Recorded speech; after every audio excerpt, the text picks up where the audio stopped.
Hi, this is Tina, and I want to share something that the Lord has been speaking to me about.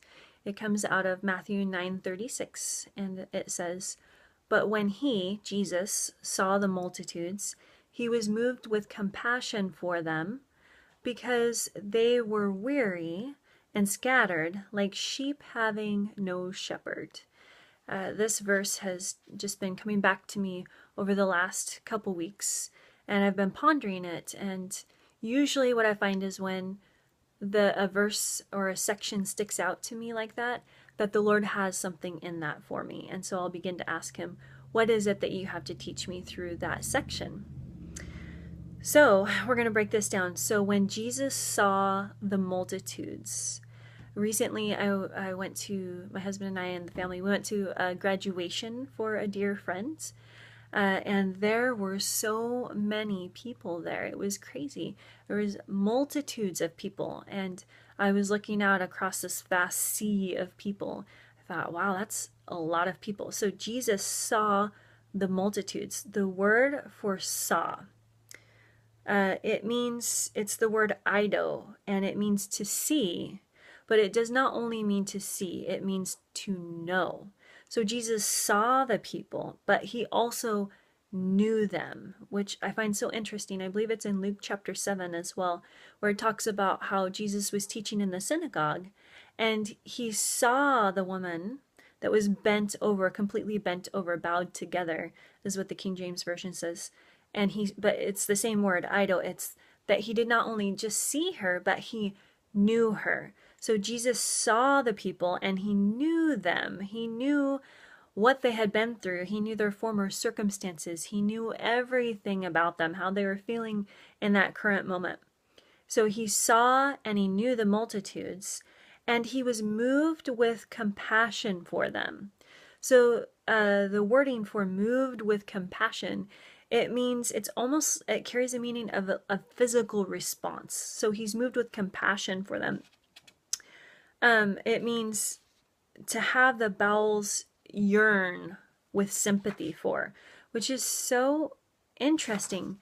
So he's having that physical reaction, and the definition of sympathy is the feeling that you care about and are sorry about someone else's trouble, grief, or misfortune. It can also mean pity, which is to sympathize with someone's sorrows.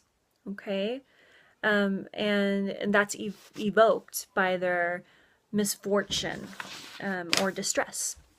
So that's where Jesus was. He saw and he knew the multitudes, and he was moved with compassion for them, even to on a physical level. And it says, because this is why he was moved with compassion, because they were weary and they were scattered. So the word for weary here, it means that this is so interesting. It means that they were. They were. Addie, you want to say hi? Hi. So he was moved with compassion for them because they were. They.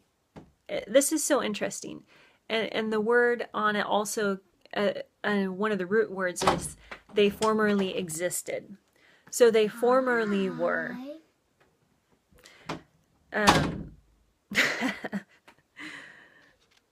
They were. So they were something, and they are no longer.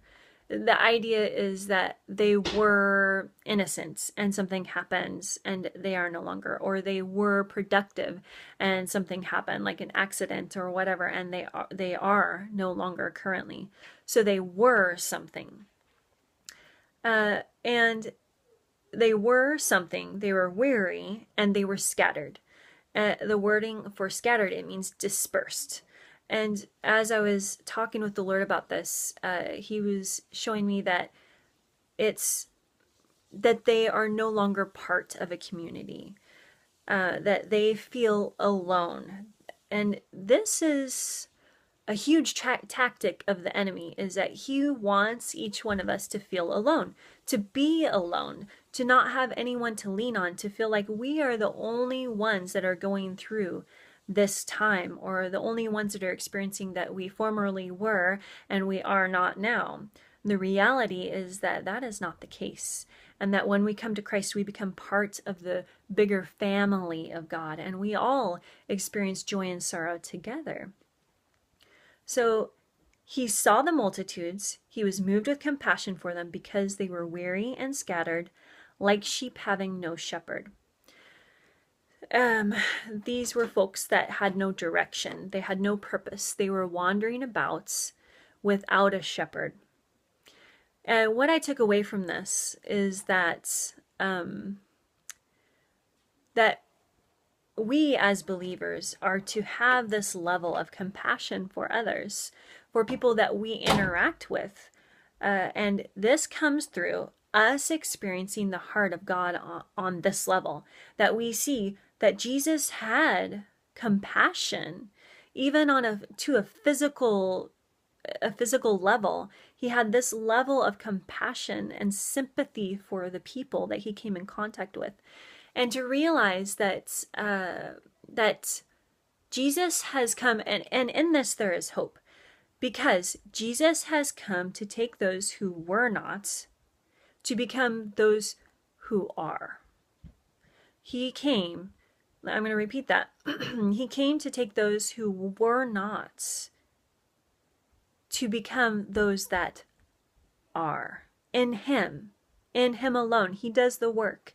He's the one who is restoring and redeeming and healing and doing all of these things. And he is also the one who, so we look at these things and we say, Jesus saw them, he's moved with compassion. They were weary, they were scattered, and they were like sheep having no shepherd. But what happens is when we interact with Jesus, he comes and he brings that all back together. He makes those who were not into those who are, and then he makes those who were scattered or dispersed and alone and brings them into a family of God, so they are no longer scattered and dispersed, but now part of a community and a family of love. And he also takes those who are like sheep having no shepherd, with no direction and no purpose, and he brings them in and he gives them direction and purpose.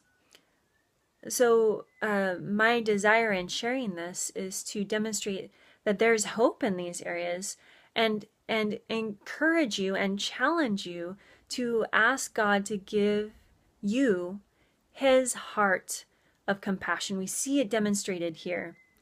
And that we would have that heart of compassion, because as we interact with people on this level that Jesus did, a level of compassion and love and restoration even, that is what truly affects people. That is what is going to draw them to the Lord, to see this level of love and compassion. I think that's it. Okay, I hope you're encouraged today. Bye.